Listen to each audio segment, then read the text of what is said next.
Most kids did some pretty stupid things growing up. Some climbed trees they definitely shouldn't have climbed. Some jumped off roofs. Some got into trouble at school. And then there was me. A few days ago, I started digging through my childhood memories and realized that I had enough material for an entire video. So today, I'm ranking the dumbest, craziest, and most questionable things I did as a kid. To make things more interesting, every story will be placed into one of these categories. Suspicious activity, bro, why? Grounded for a week. Call my lawyer, and finally, look him up. Just to be clear, all of these stories happened before I turned 13. I'm 26 now, and this is definitely not a guide on how to behave. I grew up in Eastern Europe in the early 2000s. Spent most of my time outside, and had way too much freedom for a kid with my level of decision-making skills. I don't remember much from before I was 4 years old, but one of my earliest memories is committing petty theft. My family was extremely poor, and apparently my solution to that problem was to steal toys from neighbors. As far as I remember, I'd climb over the fence, sometimes with the help of my older sister, and take whatever looked interesting. The worst part is that I don't even remember getting caught. So, the very first entry on this list is 4-year-old me becoming a career criminal before I even started school. Verdict: suspicious activity. Another memory from around the same age involves attempted destruction of property. My sister loved watching Indian movies.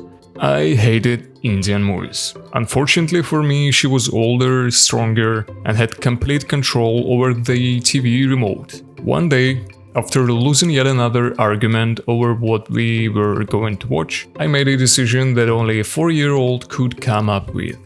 I grabbed a pair of scissors and cut the TV's power cord while it was plugged in. I still remember the sparks, I still remember the melted scissors, and somehow I survived. My mother was much less impressed by my engineering project than I was. When she got home, she gave me a choice: get punished with a switch or get punished with needles. I chose neither, which is how I ended up getting punished with needles. And the tier is grounded for a week. Another thing I loved as a kid was making fires. I would build campfires and throw random stuff into them, just to see what would happen. Most of the time, I would melt plastic bottles, because I found it fascinating to watch the molten plastic drip onto the ground. But that wasn't the craziest thing I did with fire. One of my friends showed me that aerosol cans explode when you throw them into a campfire. Things like spray paint cans, for example. Nobody was around to stop us or explain how dangerous it was. We just thought it was cool. Thankfully, we were also scared of the unknown. Every time we threw a can into the fire, we would immediately run as far as possible and wait for it to explode. Looking back, that fear was probably the smartest thing we did. Call my lawyer. By the time I was around 5 or 6, my family had moved, and for the first time, I had a group of friends to get into trouble with. One day, we came up with a game involving a horizontal bar. The idea was simple: swing as hard as possible, let go, and see who could fly the farthest. Looking back, this was already a terrible idea. As far as I remember, I was the one who introduced the game. At some point, one of my friends lost his grip, fell, and broke his arm. Nobody believed him at first. Everyone laughed and thought he was exaggerating. Then his mother showed up, and suddenly the situation became much more serious.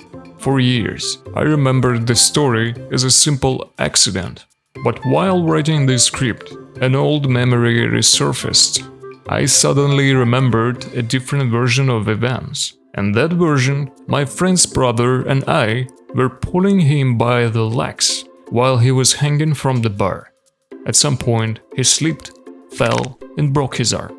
The problem is that I honestly don't know which version is real. The first one could be correct, the second one could be correct as well. But if the second version is what actually happened, then I may have accidentally contributed to my friend's month-long stay in the hospital. Call my lawyer. As a kid, I didn't just eat green apples. Apparently, I also used them to sabotage vehicles. One summer day, for reasons I still can't explain, I decided to show my friend a funny prank. The prank involved opening a car's fuel door and stuffing small apples into the fuel tank. Looking back, I have absolutely no idea what my thought process was. What makes this story even better is that my friend wasn't impressed, even at that age.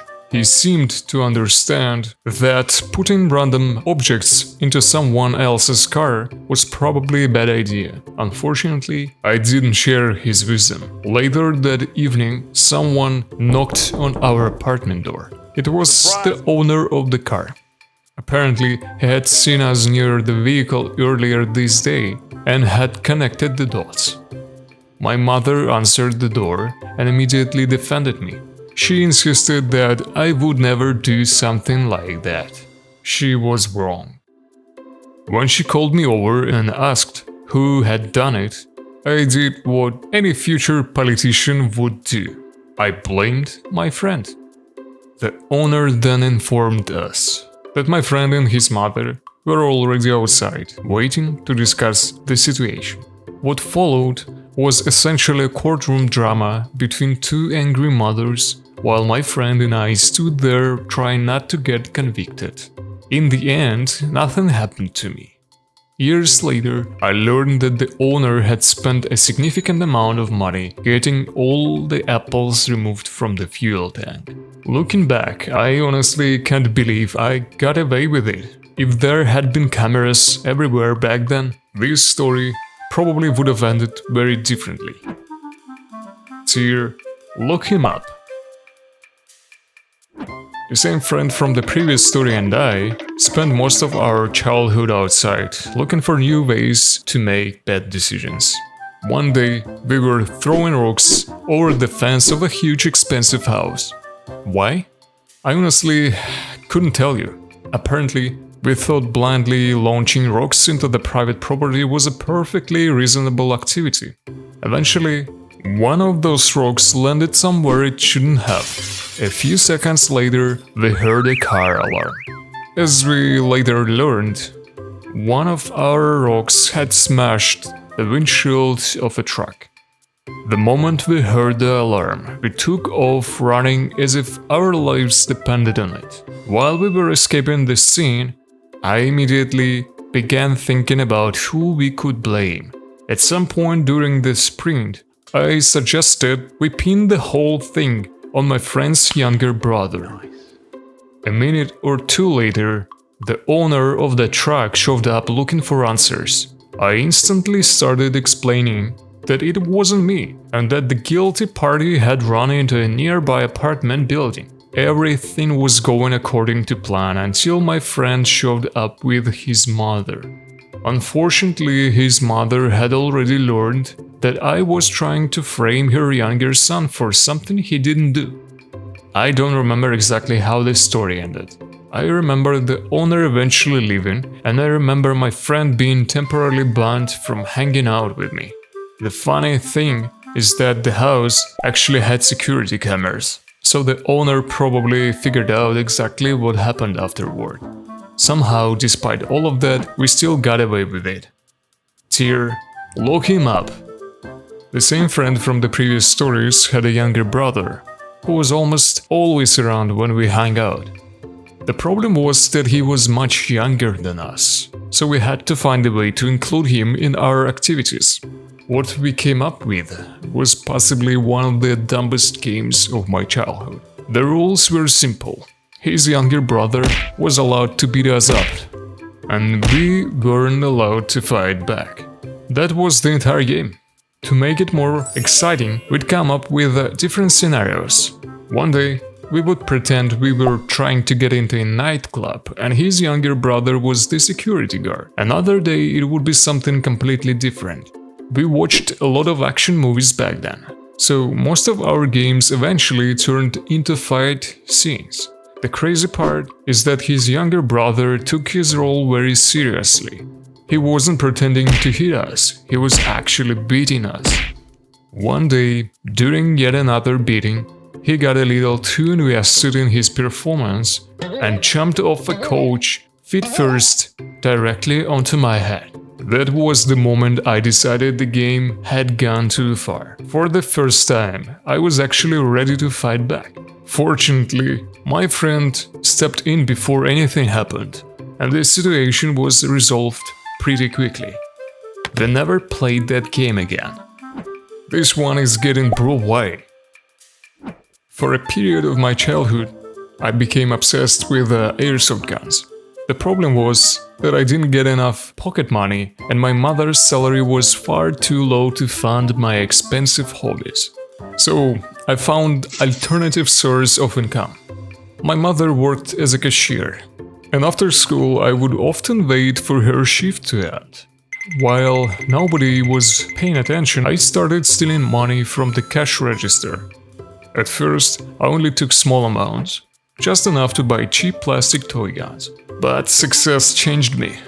Eventually, I wanted bigger and better airsoft guns, which meant I needed bigger amounts of money.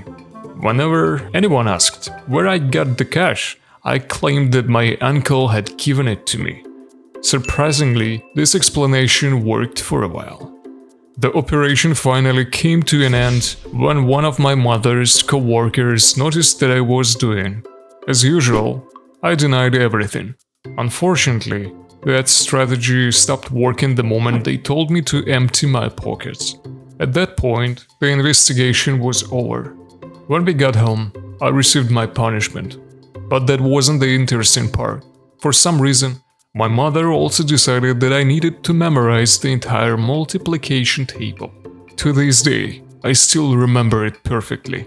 So if you're wondering whether stealing money was worth it, the answer is no. I got caught, lost my criminal career, and accidentally improved my math skills. Tier, call my lawyer. Getting bicycles was one of the greatest things that ever happened to my friends group. We raced them, used them in our imaginary games, and generally spent as much time on them as possible. Eventually though, normal cycling became boring. As was often the case in my childhood, we started looking for increasingly stupid ways to entertain ourselves. At some point, we decided it would be a great idea to ride our bicycles up a playground slide. The goal was to gain enough speed to reach the very top, grab the handrails, and somehow avoid falling back down. I don't remember if it was my first attempt, but I do remember the result. I made it all the way to the top of the slide. Unfortunately, I failed the part where I was supposed to grab the rails. Instead, I fell headfirst back down the slide. My bicycle landed on top of me, which would have been bad enough on its own, but the story wasn't over. At the exact moment, the same friend from several previous stories happened to be riding past the slide on his own bike. Everything happened so quickly that he had no time to react. He rode directly over my head. I still remember how terrified I was afterward. I couldn't stand properly, everything was spinning, I felt sick. And I was crying while stumbling around with my arms stretched out in front of me. Meanwhile, everyone else thought it was funny. To this day, I've never been officially diagnosed with any concussion because I never went to a hospital. But considering that I got hit by one bicycle and then immediately ran over by another, I've always suspected that I might have had one. And the tear is... bro, why? One summer, I injured my right index finger while messing around in the river with my friends. One awkward collision was all it took. The pain was immediate, the finger swelled up, turned blue, and eventually became almost impossible to move. I never went to hospital. In my family, the standard treatment plan was usually to wait and see if the problem solved itself. For weeks, I had to learn how to do everything with my left hand. Eating, brushing my teeth, and pretty much any other daily task became annoying. The smart thing to do would have been to avoid risky activities until my hand healed. Unfortunately, I was a child. Later that summer, my friends and I went to a dam, where local kids loved jumping into the water. When some of the floodgates were open, the water created a powerful current underneath. Getting back to the surface required real effort, even when both of your hands worked properly.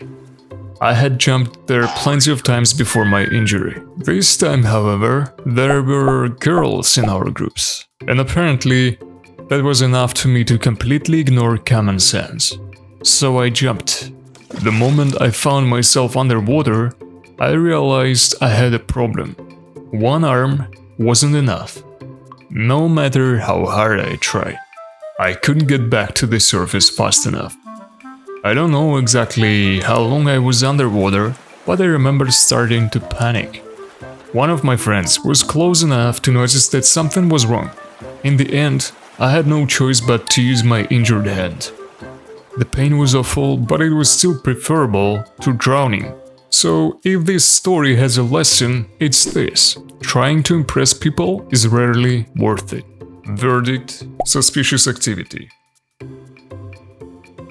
By this point, my childhood friend group was starting to change. Some of the guys had become interested in girls, others were getting involved in things that were far more dangerous than anything I wanted to be a part of. I was also slowly realizing that I had become the group's designated punching bag. The guy everyone could laugh at. So eventually, I drifted away from that crowd. Around that time, I became much closer to a classmate named Max. We have remained friends to this day. We spent so much time together that people often joked that we were practically twins. Most afternoons were spent at a local playground, sitting on swings, listening to music, and doing whatever bored teenagers considered entertaining. One day, for reasons that neither of us could explain today, we decided to start spitting at each other from opposite swings. At first, it was a competition, then it became a war. Eventually, one practically successful spit landed exactly where it wasn't supposed to, and Max decided diplomacy had failed. He jumped off the swing, ran straight at me, and started throwing punches. I responded with what was apparently my signature childhood move, a knee to the nose. The fight ended immediately. Not because either of us won, but because blood suddenly became involved and we both panicked. Thankfully, Max was completely fine. We remained friends, and somehow, this ridiculous incident became one of the first chapters of a friendship that has lasted to this day. This one is getting bro-wide. Some childhood crimes are hardly worth mentioning. Ringing random doorbells and running away, for example. I'm pretty sure every kid has done that at least once. Unfortunately, Max and I eventually decided that wasn't enough. Across the street from the playground, where we spent most of our time, lived an elderly man. For basically no reason, he became one of our favorite targets. It started with the usual nonsense. We would shout things at him from distance, occasionally ring his doorbell, and run away. Eventually, that became boring, so we escalated. We started throwing trash onto his property, bottles, random garbage, and other things that I'm probably better off not describing in details. Looking back, I genuinely feel bad for the guy. The strange part is that we kept doing this regularly, while continuing to hang out at the same playground almost every day. Apparently, neither of us considered the possibility that one day he might decide he'd had enough. One day, he did. As it turned out, he was ready for us. The moment we started bothering him again, he came charging out of his yard, holding a rack, and immediately began chasing us. We scattered in every direction. I dove into some bushes and managed to hide. Max was less fortunate. Unfortunately for him, sprinting had never been one of his strengths. The old man caught him and delivered a few well-deserved strikes with the rack before letting him go. Both of us were absolutely terrified. The funny thing is that this was the moment that finally changed our behavior. Years of bothering this poor man hadn't taught us anything. A 5 minutes chase and a few hits with the rack did. We never bothered him again. Tear, grounded for a week. I'm not proud of this one. For a period of my school years, I was a bully. There were a few kids I picked on, but one of them became a target for years. Ironically, after graduation, we actually became friends for a while. The story started when a new student joined our class, around 6th grade. He quickly became unpopular. He was quiet, physically weak, and came from a poor family. The general mood of the class was already against him, and I happily joined in. Most of my bullying was verbal. I constantly made comments about his clothes, his family's financial situation, and anything else I could use against him. The ridiculous part is that I was poor too. At the time, I somehow convinced myself that if I made fun of someone else's poverty, nobody would notice my own. One day he came to my house with another classmate who was bringing me some PlayStation 2 games. The moment I opened the gate, I immediately realized that I had a problem. My house wasn't exactly hiding the fact that we were struggling financially. I still remember opening the gate wider than necessary so they could at least see the car in my yard.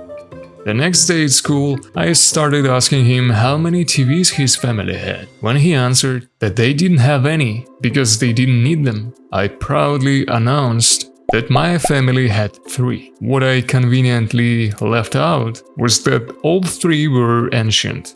Eventually, I crossed the line. One day, someone brought a toilet brush out of the school bathroom and left it lying in the hallway. A few of the troublemakers in my class were throwing it around, and eventually it ended up in my hands. Without thinking, I threw it at him. The only people who found it funny were the other troublemakers. The girls in my class were disgusted. The boy left in tears and went straight to one of my former elementary school teachers. She called me in and absolutely destroyed me in front of everyone. I still remember her threatening me with serious consequences if I didn't change my behavior. Looking back, she was right. As I got older, I gradually stopped acting like that. Part of the reason was that I eventually experienced bullying myself and finally understood what it felt like to be one on the receiving end.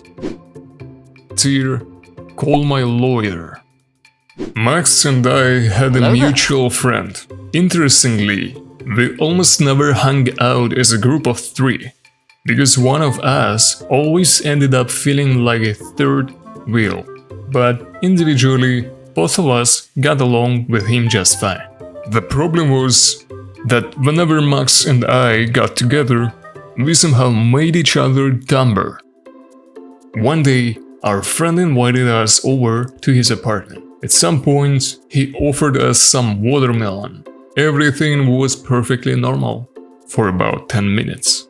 While our friend was out of the room, Max and I started carrying pieces of watermelon onto the balcony and throwing them off. Our friend lived on the 8th floor, so it was surprisingly entertaining to watch the pieces explode on the pavement below. Eventually, throwing small pieces wasn't exciting enough. so we upgraded to half a watermelon. The moment it left our hands, we noticed something important. A person was walking directly below. For a brief second, all the fun disappeared. Thankfully, the watermelon hit the ground instead of the pedestrian. Nobody was hurt, but it was the first time we fully realized how badly this could have gone.